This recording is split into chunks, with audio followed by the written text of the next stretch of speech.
Time for sports. Myra's here with this week's Island MVP. You got it, Hudson. 1996, that was the last time the VIU Mariners men's basketball team won a national title. Tomorrow they will look to remedy that when they take on Red Deer in their opening game at the CCAA tournament. Now, Mariners pride themselves on their defense, but it was their biggest offensive weapon who stole the show at the Pac West Provincial Championships. Point guard Brandon Jones was unstoppable to take tournament MVP honors, and he is this week's Island MVP.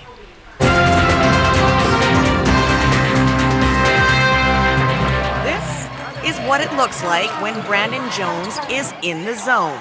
I don't think I've ever been in the zone, but it felt like the closest thing to the zone. I feel like every time it released from my hands, it was going in. When he's dialed in, the second-year VIU point guard is virtually unstoppable.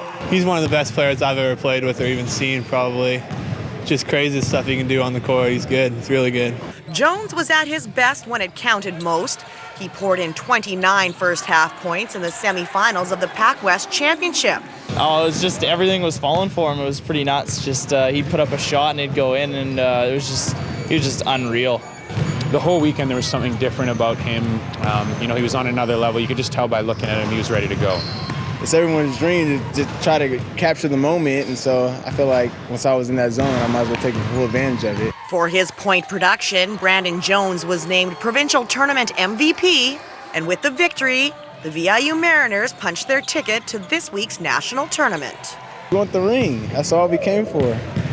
It's his infectious positive attitude and athletic ability that makes Brandon Jones this week's Island MVP.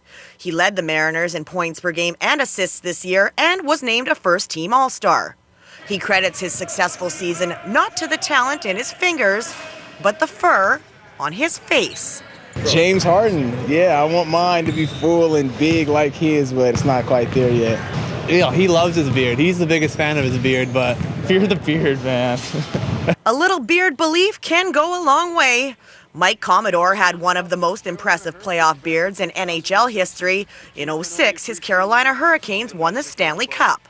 Closer Brian Wilson boasts the best in baseball, and his San Francisco Giants are the defending World Series champions. Razors will remain under lock and key until after the Nationals play out. Oh, no, lose my powers. Your powers? Yeah, shave my hair, lose my powers. And the Mariners are counting on another powerful performance from their point guard in a quest to capture the school's first men's basketball title since 1996. I feel the sky's the limit like always, but I don't know. I feel like it's like either gold or nothing. I feel like if we don't get the gold, it's like a upset season. Yes, there are plenty of sports superstars just like Brandon on the island, so please keep those emails coming to us at islandmvp@ctv.ca. Be sure to watch every Wednesday and, of course, every day as we profile our island's top talent. Speaking of basketball, the Belmont Bulldogs are the island's only hope at winning the AAA BC Championship, and they have their work cut out for them tonight facing South Kamloops.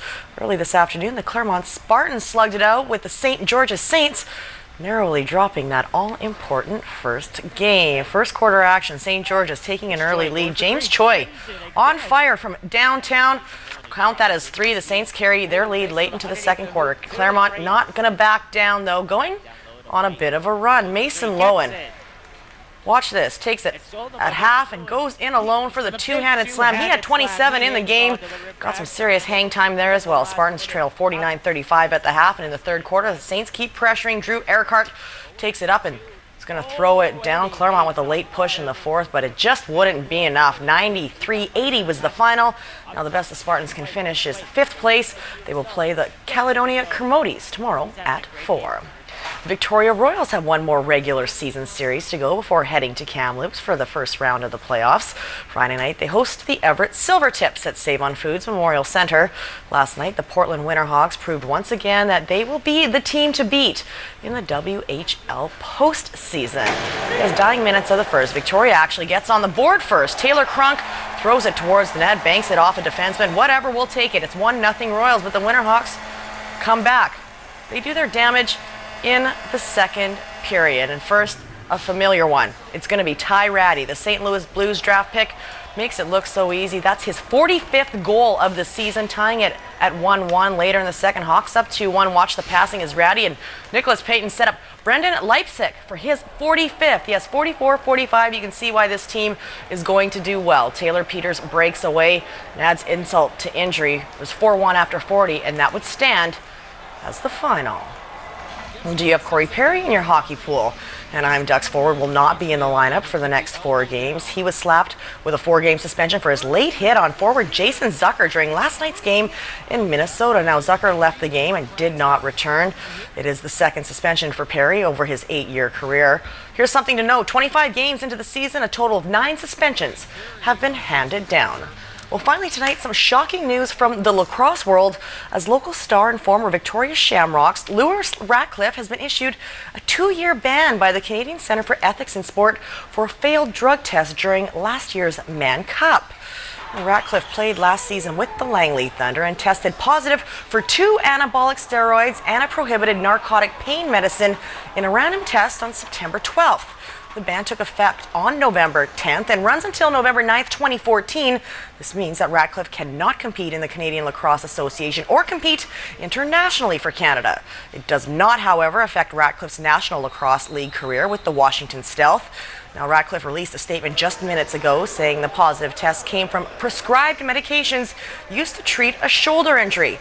Ratcliffe says, quote, "Due to this injury, last fall I followed my doctor's orders regarding prescriptions for the pain medicine in order to get me through the playoffs and the Mann Cup. And I accept full responsibility for the results of the test, and I sincerely apologize for any disappointment this may have caused." Ratcliffe will be in the lineup Saturday when the Stealth visit the Minnesota Swarm. So he was going to take the WLA season off anyways to get that shoulder surgery taken care of. So unfortunate.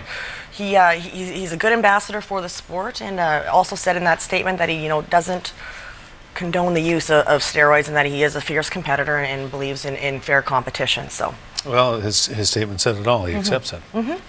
Love the beard. How about the beard, hey? Love that beard. Fear the beard. Mike, thank you. You're welcome.